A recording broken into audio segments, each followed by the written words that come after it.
என்னை ஆட்கொண்டவரும் நான் சேவிக்கிறவருமான ஆண்டவராகிய இயேசு கிறிஸ்துவின் நாமத்தினாலே அன்பினல் வாழ்த்துக்கள். கிறிஸ்து இயேசுவுக்குள் மிகவும் பிரியமான அன்பு சகோதர சகோதரிகளே, நீதிமொழிகளின் புத்தகத்தில் 22வது அதிகாரத்தில் 6வது வசனத்தில், பிள்ளையானவன் நடக்க வேண்டிய வழியிலே அவனை நடத்து, அவன் முதிர் வயதிலும் அதை விடாதிருப்பான். பிள்ளையானவன் என்று சொன்னால் சிறு பிள்ளையாய் இருக்கும் பொழுதே உங்கள் பிள்ளைகளை கர்த்தருடைய கீழ்ப்படிதலுக்கு ஏற்றார் பிரகாரம் நடத்த ஆரம்பியுங்கள் என்று சொல்லி கர்த்தருடைய ஆவியானவர் சுட்டி காட்டுகிறார். நாள் போகட்டும், அவனே புரிஞ்சிக்குவான்.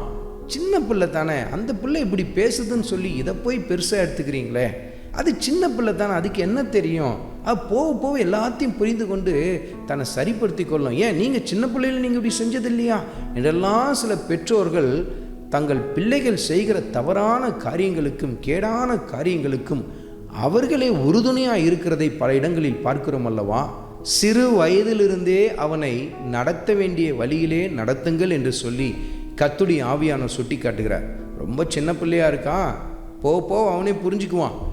இன்னும் கொஞ்ச நாள் போட்டோம், அதுக்கப்புறம் பாருங்கள் அடித்து திருத்துறம் பாருங்கள், அதுக்கப்புறம் பாருங்கள் நான் கொடுக்குற தண்டனை எப்படி இருக்குன்னு பாருங்கள் என்று சொல்லி இன்றைக்கு சில பெற்றோர்கள் தங்களையே சமாதானப்படுத்தி கொள்வார்கள்.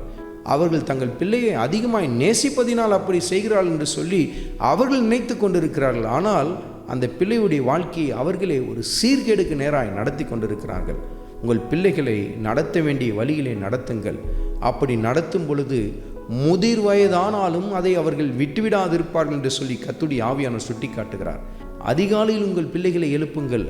அதிகாலையில் தேவ சமூகத்தை தேடுவதற்கு உங்கள் பிள்ளைகளை நடத்த ஆரம்பியுங்கள். வேதத்தின்படி நடக்க வேண்டும் என்று சொல்லி கற்றுக் கொடுக்க ஆரம்பியுங்கள். முதிர் வயதிலும் அந்த பிள்ளைகள் அதை விடாதிருப்பதை நீங்கள் பார்ப்பீர்கள். கர்த்தரை மகிமைப்படுத்த ஆரம்பிப்பீர்கள்.